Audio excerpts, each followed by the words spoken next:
Hello नमस्कार साथियों, आप सभी को स्वागत करते हैं आप सबका अपना परिवार स्टडी विद रितेश पर। दोस्तों आज हम स्टार्ट करने वाले हैं सर्कुलेटरी सिस्टम मतलब कि परिसंचरण तंत्र। दोस्तों यहाँ पे समझने वाली बात यह है कि जहाँ पे भी आपको सिस्टम्स लिखा हुआ रहे, सिस्टम्स का हिंदी होता है तंत्र, और उसको हम किसको कहें सिस्टम सर, तो ए ग्रुप ऑफ ऑर्गन। कहने का मतलब ये हुआ अंगों का समूह को हम सिस्टम्स के नाम से जानते हैं। किसी समूह को? अंगों के समूह को। तो अंगों के समूह को हम सिस्टम्स कहते हैं। मतलब कि किसी के काम करने में जितना सारा अंग जो है वो काम में आता है वो सबके सब सिस्टम कहलाता है। यहाँ पे आएगा उसी को हम तंत्र बोलेंगे। यहाँ पे जो मामला है वह सर्कुलेटरी का है, परिसंचरण का है। मतलब कि सर्कुलेट करने में आपका जो जो हमारा बॉडी का अंग उसमें काम आएगा उसे हम लोग सर्कुलेटरी सिस्टम कहते हैं। सर्कुलेशन मतलब घूमना। हमारे शरीर में कोई चीज़ घूमते हैं, किसका सर्कुलेट करेगा सर? तो इसी ब्लड का सर्कुलेट करेगा, इसी रक्त का सर्कुलेट करेगा। सर्कुलेटरी सिस्टम में तीन बात पढ़ना होता है, ब्लड वेसल्स पढ़ना होता है, ब्लड पढ़ना होता है, और आपका हृदय हार्ट पढ़ना होता है। ये दोनों हम नेक्स्ट वीडियो में पढ़ाने वाले हैं। फिलहाल अभी हम ब्लड वेसल्स के बारे में चर्चा करेंगे। हिंदी में इसे रुधिर वहिकाएँ कहते हैं। क्या बोलेंगे? रुधिर वहिकाएँ बोलते हैं। किसमें भाई साहब? हिंदी में। तो हिंदी में सर इसे ब्लड वेसल्स के नाम से जानते हैं, या फिर इसको हिंदी में रुधिर वहिकाएँ के नाम से जाना जाता है। ये रुधिर वहिकाएँ क्या होता है भैया? बड़ा ध्यान से समझना। मानव शरीर में पतली सी पतली बहुत सारे नस टाइप के होते हैं, नस जिसको कहते हैं, या अगर आपकी वहिकाएँ मतलब समझना है तो पतली सी पतली नली जो रक्त को ट्रांसफ़र करने का काम करता है। मानव शरीर में वह पतली सी पतली नली जो रक्त को क्या करता है? ट्रांसफ़र करने का काम करता है, उसे रुधिर वहिकाएँ कहते हैं। मतलब मानव शरीर में वह पतली से पतली नली जो रक्त को ट्रांसफ़र करते हैं, रक्त को क्या करेगा भाई? ट्रांसफ़र करेगा सर, उसी को रुधिर वहिकाएँ कहते हैं।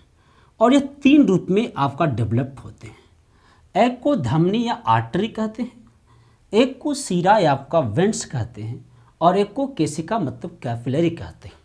अब बड़ा ध्यान से समझना, आर्टरी क्या होता है, सीरा क्या होता है, और आपका केशिका क्या होता है। सबसे पहले आर्टरी की बात करते हैं। तो हमारे पास दो तीन बातों आपको और समझना पड़ेगा। जैसे कि एक ब्लड होते हैं ना, अब इनको बाद में पढ़ेंगे तो इनका बाद में चर्चा करेंगे। तो अब होते हैं ब्लड। और दोस्तों ब्लड दो टाइप्स के होते हैं। ब्लड जो है वह दो टाइप्स के होते हैं। एक को कहा जाता है प्योर ब्लड। क्या बोलेंगे? Pure blood. और एक को कहेंगे इम्प्योर ब्लड। इम्प्योर ब्लड मतलब सर प्योर ब्लड, इसको शुद्ध रक्त बोलेंगे। शुद्ध रक्त उसको कहेंगे जिसमें ऑक्सीजन की मात्रा घुली हुई रहती है। किसकी मात्रा? ऑक्सीजन की मात्रा, O2 की मात्रा घुली होती है, उसे शुद्ध रक्त कहते हैं। अशुद्ध रक्त उसे कहते हैं इसमें CO2 की मात्रा घुली होती है, कार्बन डाइऑक्साइड की मात्रा घुली होती है, उसे हम अशुद्ध रक्त के नाम से जाना जाता है। बात समझ में आ? अब एक क्वेश्चन आता है कि सर रुधिर वहिकाएँ मानव शरीर की पतली सी पतली नली है जो रक्त को क्या करता है? ट्रांसफ़र करता है। यह नली को शरीर में क्या कहा जाता है? तो दोस्तों यह नली को शरीर में जो कहा जाता है उसका नाम है ल्यूमेन। मतलब कि मानव शरीर में जो पतली सी पतली नली होंगी, इस नली को क्या बोलेंगे? तो नली को ल्यूमेन के नाम से जानते हैं। एग्जाम में पूछा गया ल्यूमेन, LUMEN। अब यहाँ पे सबसे पहले धमनी, सीरा और केशिका, मुख्य रूप से धमनी और सीरा होते हैं। ये धमनी सीरा जनरली किसको कहते हैं सब? वैसे भी धमनी और सीरा जो होते हैं, जो आपका सिंपल सी समझने वाली बात है कि मानव शरीर में नस टाइप के होते हैं। जो नस वगैरह आपको हाथ में दिखेगा ना, यही आपका क्या है? धमनी। और नसों में से एक आपका सबसे बड़ा नस होते हैं, वही जो आपका होते हैं उसी को हम क्या कहते हैं दोस्तों? तो उसी को हम सीरा के नाम से जानते हैं। सीरा छोटा होता है और धमनी बड़ा होता है। सीरा आपका ए वाला ऊपरी हिस्सा को सीरा कहते हैं, और नीचे जो आपका है उसे हम धमनी बोलते हैं। मतलब समझिएगा, जो अभी दिख रहा है वो आपका सीरा है, और जो आपको नहीं दिखता है नस फिर भी अंदर में है, वह क्या है? धमनी है। आई ना बात समझ में? अब बड़ा ध्यान से समझिएगा, धमनी क्या करता है?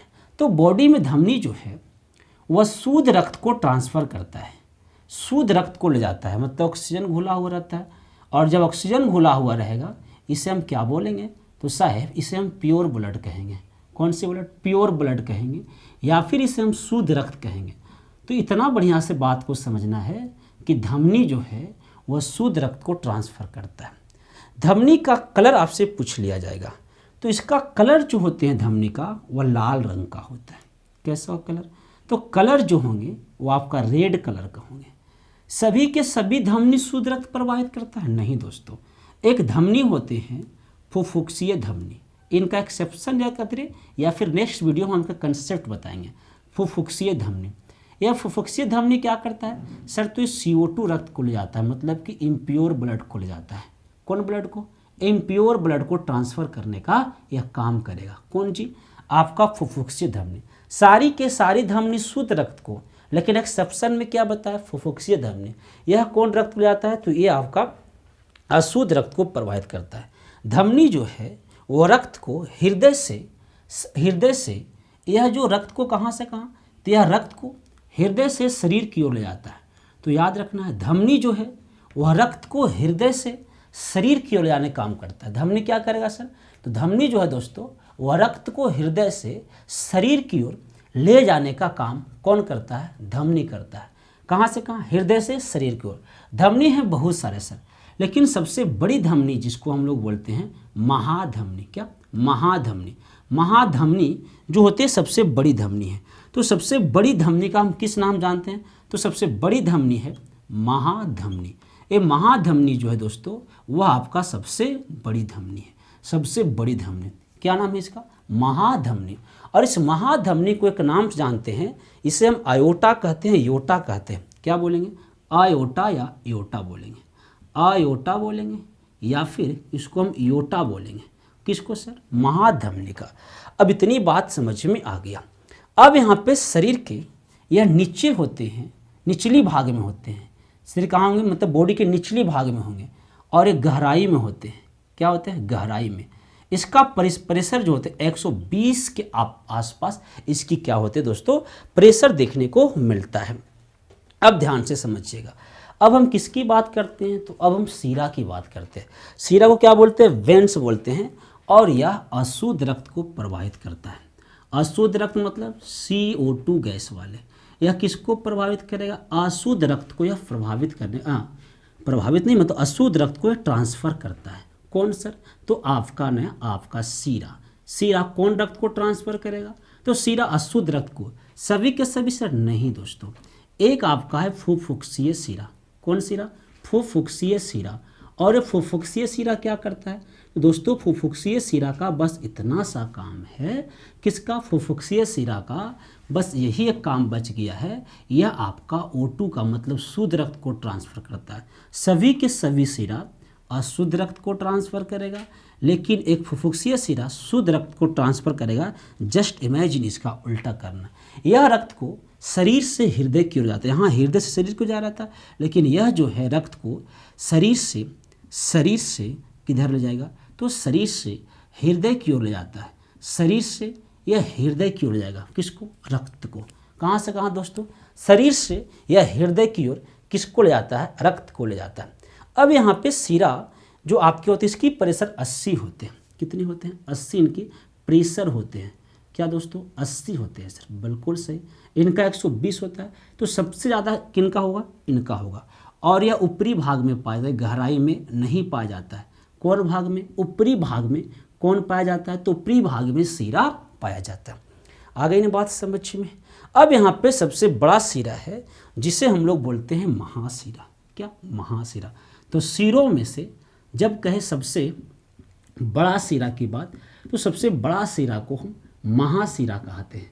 क्या बोलते हैं? महासीरा कहा जाता है सबसे बड़ा सीरा को। और इसको एक नाम दिया गया है वेना कावा। क्या? Vena cava. वेना कावा इसका नाम दिया गया है, वेना कावा। तो वेना कावा इसका नाम है। सबसे बड़ा सीरा महासीरा, इसको क्या बोलते हैं हम लोग? Vena cava. चलो दोस्तों, यहाँ तक उम्मीद करते हैं शरीर आपको समझ में आ गया। हाँ, एक बात याद रखना, सीरा में वाल्व लगा हुआ रहता है। वाल्व कहने का मतलब रक्त को वापस नहीं आने देगा, मतलब कि रक्त जो गया तो वापस नहीं आएगा, उसे हम क्या बोलते हैं? वाल्व। तो इसमें क्या लगा होता है? वाल्व लगा होता है। वाल्व कहने का मतलब सर कैसे समझाएं दोस्तों? भाई साहब थोड़ी सी पढ़ा तो रहे पर थोड़ा प्रॉब्लम में पढ़ाते हैं। कहने का मतलब ये हुआ कि अब थोड़ी सी लैंग्वेज को कंट्रोल करके पढ़ाना तो थोड़ा सा समझाना मुश्किल हो जाता है बायोलॉजी। फिर भी समझो बाल किसे कहते हैं। जैसे कि भाई रक्त जा रहा है ऐसे ऐसे, तो कहीं ढल के नीचे ना आ जाए, मतलब कि इस प्रकार से ऐसे, तो इसमें इस प्रकार से कुछ वाल्व लगा हुआ रहता है रोकने के लिए। ऐसे आपसे इमेजिन तो कोई पूछेगा नहीं, प्रैक्टिकली आप रट लो कि इसमें क्या लगा होता है, वाल्व लगा होता है, और इसमें वाल्व लगा नहीं होते। एक आपका क्या है, केशिका है सर। बड़ा ध्यान से केशिका के बारे में सुनिएगा। इसे मिश्रित रुधिर भी कहा जाता है क्योंकि यह धमनी और शिरा को जोड़ने का काम करता है। तो जहाँ पर धमनी और शिरा आपस में जुड़ता है, धमनी और क्या, शिरा, धमनी और शिरा जहाँ पे आपस में जुड़ेगा ना, उसे ही क्या बोलते हैं, केशिका बोलते हैं, केशिका बोलते हैं। अर्थात यहाँ पे शुद्ध रक्त भी होंगे और अशुद्ध रक्त भी होंगे। अर्थात यहाँ एक नाम दिया गया, शुद्ध रक्त मतलब ऑक्सीजन गैस वाले, अशुद्ध रक्त मतलब CO2 वाले। तो इसे एक और नाम दिया गया, मिश्रित रुधिर कहा जाता है इसको, मिश्रित रुधिर। तो मिश्रित रुधिर हम किसको बोलेंगे, तो दोस्तों मिश्रित रुधिर हम केशिका को बोलेंगे। तो ये हमारा कंप्लीट हो गया कौन वाला, ब्लड वेसल्स या फिर रुधिर वाहिका। शिकायत थी भैया कि स्क्रीनशॉट नहीं लेने देते, तो ले लो स्क्रीनशॉट, बढ़िया से एक बार स्क्रीनशॉट ले लो, अच्छे से स्क्रीनशॉट ले लो। चलो दोस्तों, उम्मीद करते हैं आप स्क्रीनशॉट ले लिए होंगे। अगर आपको वीडियो अच्छा लगा हो तो लाइक करना, शेयर करना। इस टॉपिक खत्म हो गया, नेक्स्ट पार्ट में इसके बाद हम लेकर आएंगे। लाइक करना, शेयर करना, चैनल पर पहली बार तो सब्सक्राइब करके बेल आइकन जरूर दबा लेना। जय हिंद, जय भारत, जय बिहार।